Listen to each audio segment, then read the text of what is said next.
Yeah. The twisted side of me may say that Sheik actually may win. The reason I say that is that the Power Shield game is very underdeveloped, which is his key way to zone and find his openings. And as the Sheiks get better, the Sheik's punish game, I think, is a little bit more guaranteed than Falco's, given the way that DIs happen. And so I think Sheik just hits harder and can win like enough of the neutral that Falco has to work so hard to just like find an opening. So you think Sheik does pretty well in the neutral overall? I mean, you're gonna see him get lasered and be stuck in shield a lot, but you just gotta, you know, not panic because it's only 2%, and just go like look at how they're spacing after they lasered. Right. Okay, well, Kevbot takes the first stock. You know, his name is like a Falco Master model right off the production line.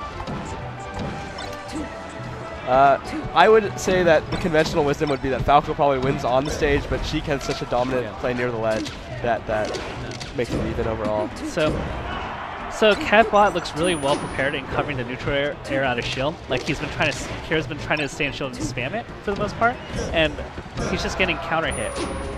Yeah. Nair out of shield, Nair is a 3-frame move, so it is one of the fastest out of shield options in the game.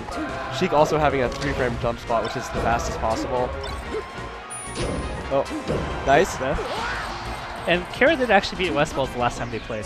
Yeah, Kira was saying a bit pompously last night that West can't beat him with Falco anymore. He has to play Fox. Yeah. They said they were going to do a $50 money match because, of course, West calls out that recovery. And so there's always that. You could be, you know, be losing, and then all of a sudden that edge guard comes at like 30%. It looks like Kira has done a good job realizing that Kevbot goes for some greedy recovery options. That side B onto the stage was countered, as well as that instant double jump. Kind of lucky, I'd have to say. Full hop in the corner to like not punish to that forward smash. Oh wow. That was a weird phantom. If any of you don't know, phantom hits are when the hitbox and hurt boxes are tangent to each other, touching but not overlapping, and then it does half damage and no knockback. So you know what I want to see a TAS video of? Phantom rest punish. Like just like no, like a combo that just like of you like phantoming like 6 times for extra damage into like another hit. So one time I was playing teams at Kings of Cali 3, and my friend grabbed a Samus, and I phantom kneed her 3 times, and then he got grab released and down smash and killed both of us, and we lost the set. That's so bad. Yeah. I remember you telling me that. It was my fault, but like I was so baffled. One thing is that people's hurt boxes are different based on everything in this game, so the grab must have like, you know, made his hurt box a little bit harder to hit than I expected. And now this shield pressure's just getting beat, and Kira's just finding the correct option to just punish. And it's always kind of a gamble because, you know, correct me if I'm wrong, stream, but like there's not really a full combination that there's no quote-unquote always optimal optimization of Falco shield pressure on Sheik. Right. Falco's pressure is a lot more about conditioning than Fox's. Fox can actually somewhat like just press buttons, but Falco does not have that kind of, you know, advantage on shield. So Kira is a very old school player, which loans itself to being an adaptive player. Generally, you know, people who've been playing for a long time are really good at adapting, and I think that's what it looks like is going on. Yeah. I think Kira is going to get. Because as you get more experience, you know, like that you have multiple, you know, actions that work, and so like at any given situation, you have like 5 cards as opposed to just 1 card. Right. And so if 1 card doesn't work, you kind of examine why it doesn't, and you switch to a different one. Whereas newer players they go like, oh, okay, this always works. Let me always go with this, and then they become a little predictable. Oh, bad approach right there. Early dare on shield. We're seeing a lot of full hops now. Kevbot's looking a little nervous. Oh okay. Yeah, that was very wishful. Full hop double jump aerial is pretty much always going to be like a lucky thing if it hits.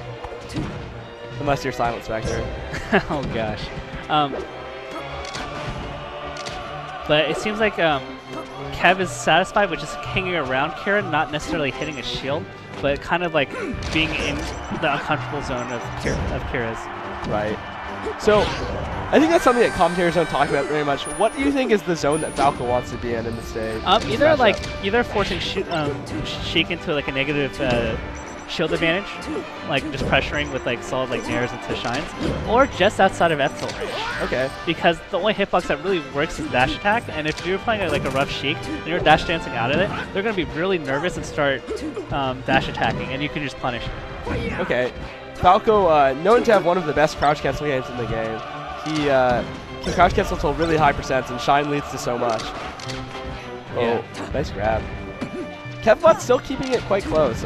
He's actually winning. Yeah, indeed. It is very close. It is his counter pick, though, so you'd expect it to go a little bit better. But aside from FD, to be honest, there's no really strong counter pick in this matchup, in my opinion. Like, I don't think it's as polarizing as like Axe being able to play FD against Fox. Right.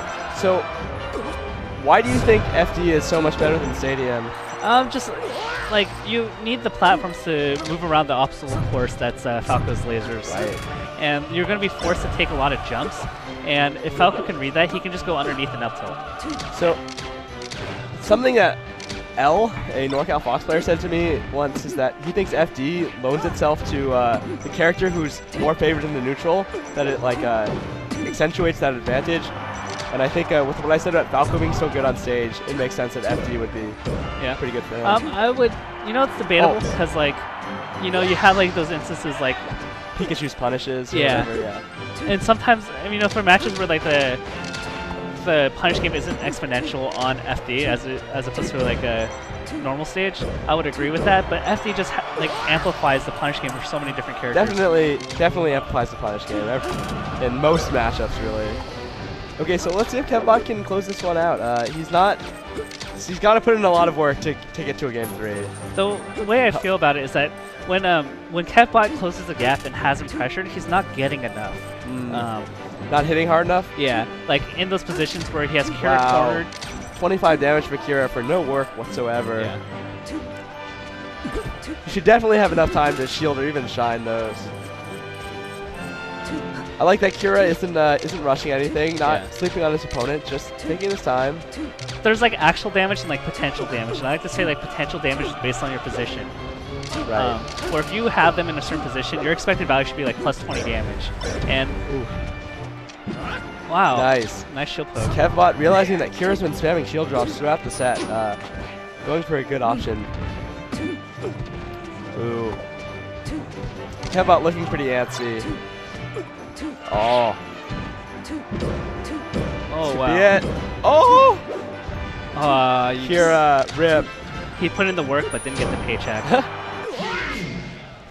He wanted that Giphy cap, but third dare was too much.